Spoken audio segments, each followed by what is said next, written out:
Assalamualaikum warahmatullahi wabarakatuh. Ibu Dr. Safrianita, STMT. Pada kesempatan ini saya Doni Hermawan dengan NPM 211230086 kelas 21B akan sedikit mempresentasikan asesmen tengah semester kepabeanan dan ekspor impor.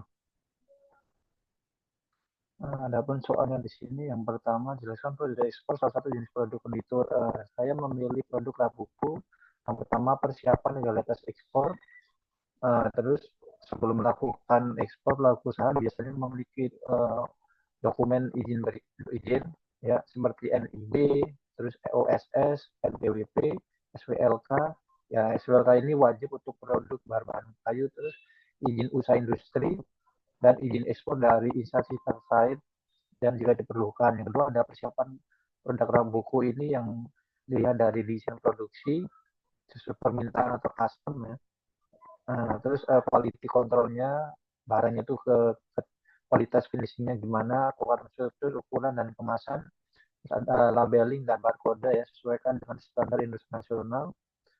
Terus yang ketiga ada pembuatan dokumen ekspor. Di sini yang harus dokumen-dokumen harus disiapkan ya seperti invoice, packing list, surat pemberitahuan ekspor barang, terus bill of lading, terus sertifikat SVLK, terus sertifikat of origin, terus ada kontrak atau PO dari pembeli luar negeri. Yang keempat ada pengangkutan ke pelabuhan.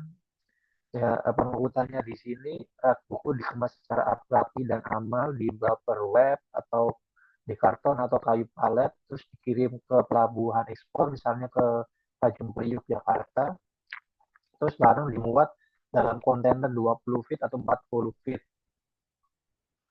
Terus yang kelima ada pemeriksaan bea cukai setelah diperiksa oleh petugas bea cukai jika lolos akan bea cukai yang menerbitkan NPE atau nota persetujuan ekspor terus barang siap dikirim ke negara tujuan.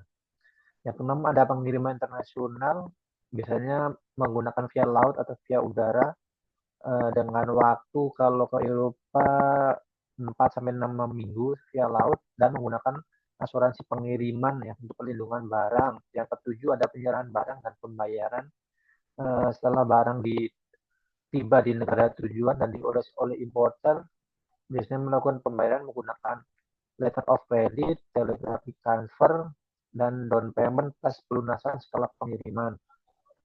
Yang soal kedua yang berdasarkan soal nomor satu jalan penerima yang tersebut sebutkan satu negara tujuan ekspornya. Saya sendiri menggunakan buku ya buku kayu rak buku sorry yang terbuat dari kayu, MDF atau partikel board dengan kategori barang ini termasuk barang furnitur rumah tangga dan termasuk furnitur kelompok luar pasang atau wooden furnitur tergantung penggunaannya untuk penggunaan ekspor. Untuk HS code-nya ini terdiri dari 4 digit, 6 digit, 8 digit, ya 9403, 6010. Jika untuk living room atau order furnitur lainnya, untuk furnitur kayu lainnya ya 9403 60 90. Contoh negaranya saya mengambil Amerika Serikat. Eh, yang pertama harus wajib sertifikat kayu legal dan kemasan efisien. Dan Amerika sendiri memiliki standar emisi formaldehyde atau CIRB atau California Air Research Board yang harus dipenuhi oleh furnitur berbasis kayu lapis atau MDF. Terus soal yang ketiga, jika kabel tersebut datang 2 hari setelah penyesuaian yang harus bertanggung jawab, bagaimana solusi yang saya berikan?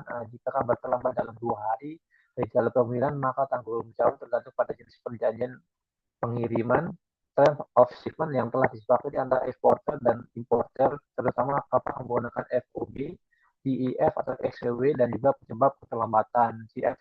CFF sendiri ini yaitu eksportir bertanggung jawab atas barang sampai di pelabuhan tujuan. Sedangkan FOB tanggung jawab eksportir selesai saat barang sudah naik kapal dan e-export ini semua risiko setelah barang keluar dari pabrik adalah tanggung jawab pembeli.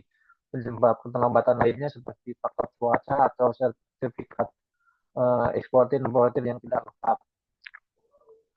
Terus solusi yang saya berikan yaitu yang pertama komunikasi transparan, informasikan keterlambatan kepada pembeli segera, sertakan surat resmi dari pelayaran tentang penyebab dan estimasi waktu baru. Yang kedua ada evaluasi kotak hitam cek kembali kotem itu yang digunakan dalam kontrak, terus ditentukan kompensasinya atau tidak tergantung dampak ekonomi dari pembeli, terus gunakan asuransi pengangkutan, maka asuransi ini bisa menanggung sebagian kerugian yang dijatuhkan dalam polis. Yang keempat, ada negosiasi solusi.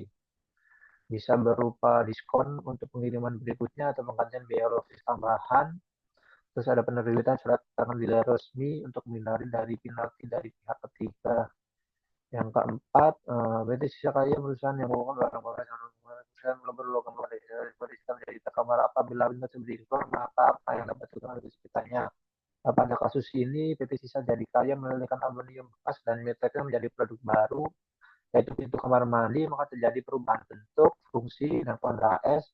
Maka ini memenuhi kriteria asal berdasarkan not value obtained, yaitu change in tariff classification atau susmental transformasi. Dengan kriteria ini, produk dapat dianggap berasal dari Indonesia dan berpotensi mendapatkan tarif preferensial ekspor jika memenuhi aturan asal dalam perjanjian perdagangan yang berlaku. Oke, sekian dari saya. Bila taufiq wal hidayah. Wassalamualaikum warahmatullahi wabarakatuh. Terima kasih.